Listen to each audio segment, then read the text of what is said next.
Fear, பயம். எல்லாத்துக்கும் ஒரு விஷயம் பண்ண போகிறதுக்கு முன்னாடி நம்மளை யாராவது சொல்லிடுவாங்களோ, கேவலமாக நினச்சிருவாங்களோ, இல்லை ஏதோ கலாச்சிருவாங்களோ அப்படின்னு சொல்லிட்டு நம்ம ஒரு விஷயத்தை ஆரம்பிக்கிறதுக்கு முன்னாடி அதில் நிறைய பயம் வரும்.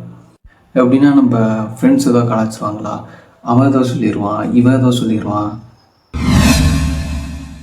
என்ன மச்சான் வீடியோ இது நல்ல வேலைடா, வேற வேலை பொழப்பு இருந்தால் போய் பாடுறா, இதெல்லாம் ஒரு வேலைன்னு சொல்லிட்டு இது மாதிரி பண்ணிகிட்டு இருக்கியா? ஆக்சுவலாக 2 கேட்டகரி தான். ஒன்று, நம்ம யாரை பார்த்து பயப்படணுமோ அவனுக்கு பிடிச்சது ஏதோ ஒன்று பண்ணால் அடுத்தவங்க தான் சொல்லிடுவான், இவன் சொல்லிடுவான், அவன் சொல்லிடுவான்னு நினச்சி பயந்துட்டு இருக்கிற ஒருத்தன்.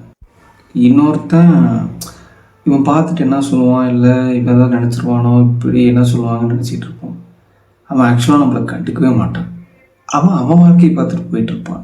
ஏதோ அவன் முழு நேரமும் நம்மளையே பார்த்துட்டு இருக்க மாதிரியும், நம்ம என்ன பண்ணுறான்னு நினச்சிட்டு இருக்க மாதிரியே நம்ம மைண்டில் ஓவர் திங்க் பண்ணிக்கிட்டு கடைசியில் நமக்கு பிடிச்சதை நம்ம பண்ணவே மாட்டோம். ஃபஸ்ட்டு நானும் இப்படி தான் பயந்துக்கிட்டு எதுவும் பண்ணாமல் இருந்தேன். பட் பண்ண வேண்டி தான் எனக்கு தெரியுது, இவ்வளோ தான் நம்ம நினைக்கிறதெல்லாம், நம்ம நினைக்கிறது ஒன்று, ஆனால் ஆக்சுவலாக இவ்வளோ தான் அப்படின்னு எனக்கு இப்போ தான் புரிய ஆரம்பிச்சது. அதனால் யாரை பற்றியும் நினைக்காம நம்ம மன நிம்மதிக்காக நமக்கு பிடிச்சதில் தப்பே இல்லை. இது ஒரு மோட்டிவேஷ்னல் அப்படின்லாம் ஒன்றும் இல்லை. எனக்கு மறுபடியும் நான் ஏதோ ஒரு பாயிண்டில் ஸ்டக் ஆகும்போது, இல்லை எனக்கு ஒரு பாயிண்டில் நான் ஒரு விஷயம் பண்ணும்போது பயமாக இருக்கும்போது எனக்கு ஒரு ரீகாலாக இருக்கணும் அப்படின்னு சொல்லிட்டு இதை நான் ரிப்பீட் பண்ணுறேன். மேபி இது உங்களுக்கு யூஸ்ஃபுல்லாக இருக்கலாம், தெரில. தைரியமாக உங்களுக்கு பிடிச்சது பண்ணுங்கள், கண்டிப்பாக சக்ஸஸ் ஆகும்.